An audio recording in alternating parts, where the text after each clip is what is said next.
And leaders across the world have reacted to the attempted assassination attempt on former US President Donald Trump, with some expressing concerns that political violence could spread further. Leaders in the United Kingdom and across Europe condemned the act of violence and called for calm and civility to be restored to politics. And joining me now to go through the reactions on the Trump shooting incident is our Brussels correspondent, Alex Kadia. Alex, what have the leaders been saying in response to this, the European leaders? Give us an update on that.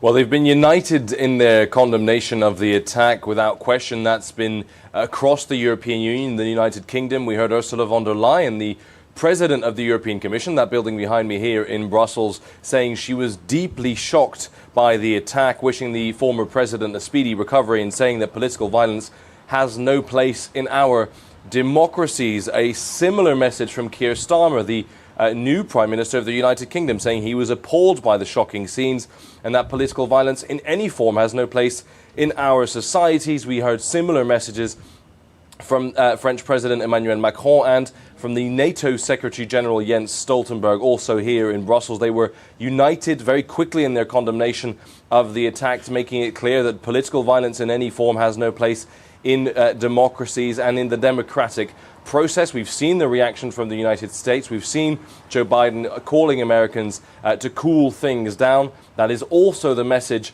across Europe, where, of course, in the last 2 months, we've had one prime minister in Slovakia being shot and another prime minister in Denmark being attacked in the streets of Copenhagen. So there's a real concern of escalating political violence here in Europe as well. Oh, so you're saying there's a real threat that the leaders have voiced this worry that political violence could spread to Europe too? Could it spread to other parts of Europe as well?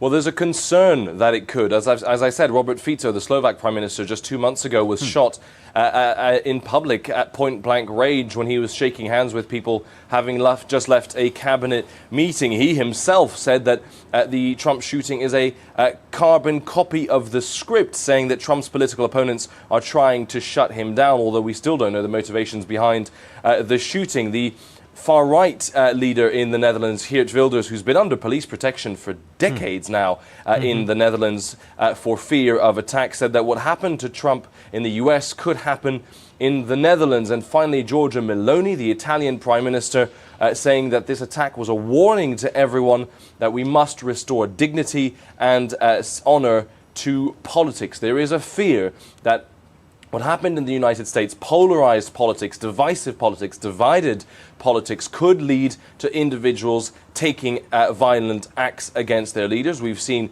the Danish Prime Minister Mette Frederiksen in the streets of Copenhagen just a month ago, punched by a man there. So there is a concern, of course, and therefore the security of leaders, of politicians, of candidates across the European Union will now be in very sharp focus.